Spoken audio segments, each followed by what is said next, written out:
Welcome to The Truth. I'm John Gordon. We've got a lot to talk about today. What else is new? But we're going to lead off with Kamala Harris and her flip-flop positions. Now, you know that she ran in 2020 and she violently opposed fracking. If you don't remember, watch this. Is performing spectacular backflips is energy policy and fracking in particular. The Hill and other media outlets are trying to tell us the Vice President will not seek to ban fracking if she's elected president in 2024, but she's on the record saying she wants to ban fracking. I am committed to passing a Green New Deal, creating clean jobs, and finally putting an end to fracking once and for all. There's no question I'm in favor of banning fracking. So, yeah, and starting with what we can do on day one around public lands, right? And then there has to be legislation. But yes, and this is something I've taken on in California. I have a history of working on this issue. So what's she going to say next? You know, the debate's coming up on September the 10th with ABC. We'll talk about that some more in a minute. But what do you suppose she's going to say when it comes to our energy policies, oil, and fracking? I predict that she is going to come out and say, drill, baby, drill. It wouldn't surprise me. Similarly, you know that she has violently opposed the wall on our southern border. And she, as a member of the Biden administration, has not fulfilled her promise of being the border czar. Instead, they've opened the door wide open and said, come on in. Well, this seems to be a pretty dramatic change of policy. It's that vilifies immigrants, that wants to build what I call his vanity project, a multi-billion-dollar wall, which, by the way, will never get built. You cannot hold the American people hostage over your vanity project. On the subject of transnational gangs, let's be perfectly clear. The president's medieval vanity project is not going to stop them. The president at this point is holding the American people hostage over his vanity project. It's absolutely the height of irresponsibility that this administration is holding them and the American public hostage over the president's vanity project. Because I was a prosecutor for many years, including the Attorney General of California. I specialize on transnational criminal organizations. Yeah. That wall ain't gonna stop them. We don't need a multi-billion-dollar wall. That wall ain't gonna stop them. Let me be very clear. I'm not gonna vote for a wall under any circumstances. Those were pretty definitive statements, don't you think? Going to be kind of hard to walk it back, isn't it? Well, don't let the facts get in your way. Here's what Kamala is now saying. She said it on national television at the DNC National Convention 2 weeks ago. Politics with our security, and here is my pledge to you. As president, I will bring back the bipartisan border security bill that he killed, and I will sign it into law.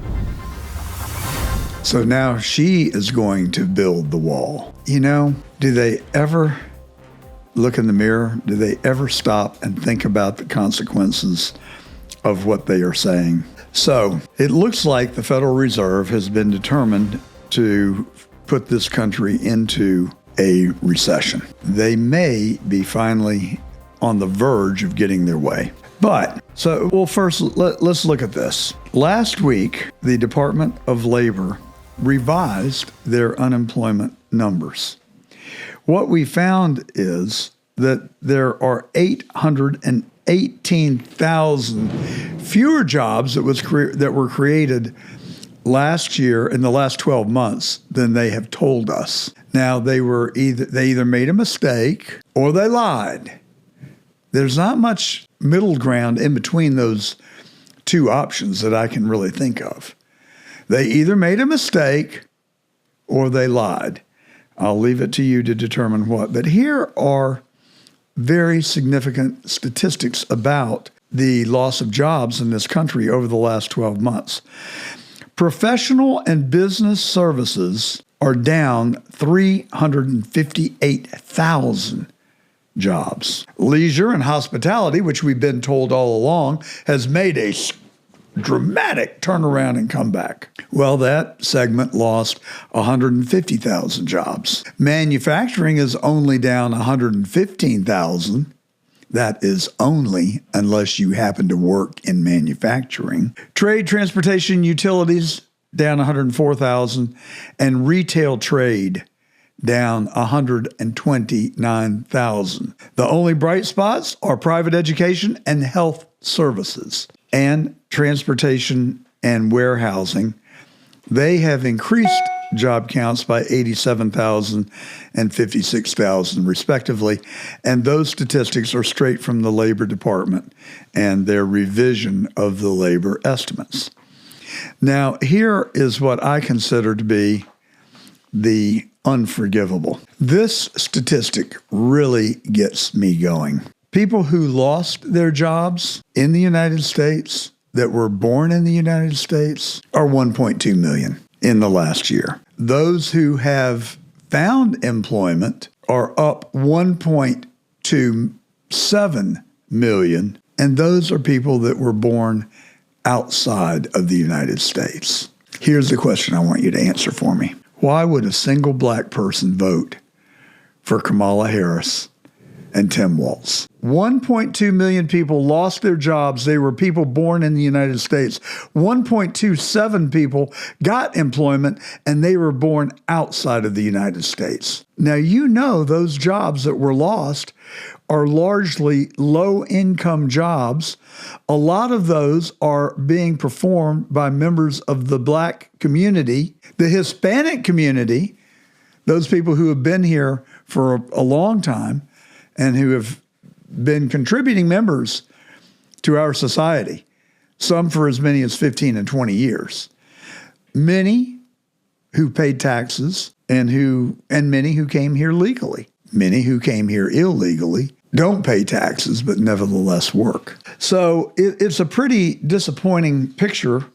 And now the Federal Reserve is going to ease interest rates. We're expecting at least 1/4 point in interest rate relief in September, maybe 1/2 point.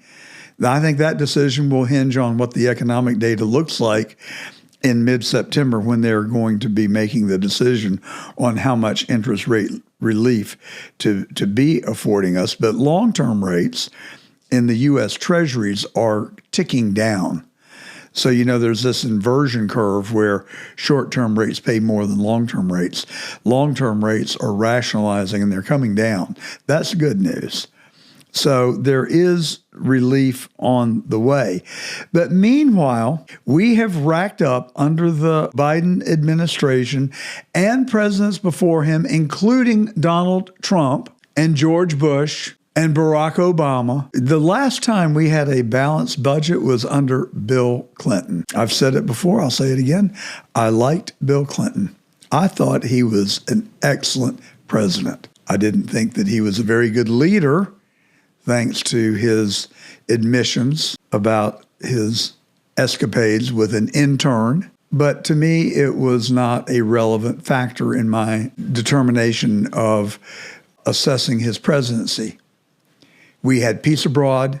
We had declining crime rates. We had full employment. We had a balanced budget. We had no inflation to speak of. The world was in a pretty good place. And we had the internet phenomenon that really helped his time in office. But regardless, since George W. Bush, and the debt prior to Clinton coming into office, we have amassed $35 trillion in national debt. $35 trillion. That is $103,000 per U.S. citizen of debt. Now, if you assess that or assign that debt to the taxpayers, it's $267,000 per taxpayer. Who could vote for Kamala Harris? They have added, I believe, if I'm not mistaken, $7 trillion in debt. Now she wants to eliminate tax on tips What an original idea. And she wants to build the wall. What an original idea. And she will not oppose fracking, according to her campaign. What an original idea. I predict that at the debate, she will come out in a red silk tie and a Make America Great Again hat. Don't be fooled. Don't be suckered in. How is she going to pay for no tax on tips? How is she going to pay for a $6,000 child tax credit? How is she going to pay for forgiveness of school debt? Oh, I'll tell you how she's going to pay for it. No, I'm not going to tell you. I'm going to repeat what she's told you.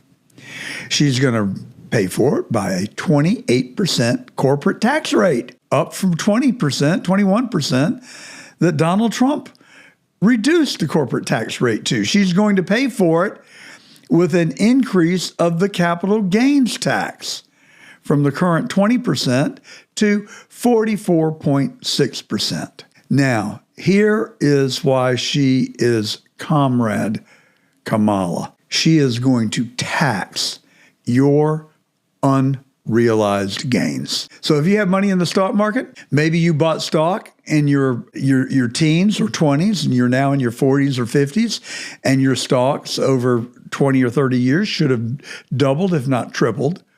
I mean, if you invest wisely and you hold long term, you should receive a double of your worth every 7 years. So you just do the number, but I'm saying that most people don't discipline themselves to invest for the long term, and they may not bat a perfect score. So let's just say that you double every 10 years. $1 million saved and invested in your 20s should now be worth $3 or $4 million. Well, guess what? She is going to take 25% of that. 25% of your gains is what she's going to tax. If that isn't communism, I don't know what is. More communism? She is going to impose tax price controls on grocery stores because she's saying that the grocery distributors, the food distributors, are too big and there are not enough of them and there's not enough competition. Well, I saw a very good interview from Stu Leonard, who has been in the food distribution business for the last 30 or 40 years, his father before him, and John Casamatias, who is in New York. He is in the food distribution business, and they both have said that in the best of times, their pre-tax profit is somewhere around 2%. And she, Comrade Kamala, is going to impose price controls. Wrong answer. If you're going to impose price controls, that is de facto communism. There's a better way. Invite competition. That's what capitalism does. And if the food distributors have gotten too big, then bring the antitrust arm of the government to bear. Break them up. That's what we did with Ma Bell when it got to be too big. They broke up Ma Bell, and now we're putting it back together again. What's the wisdom in that? All right. So that's going to all produce interesting fodder for the debate that comes up on September the 10th on ABC television.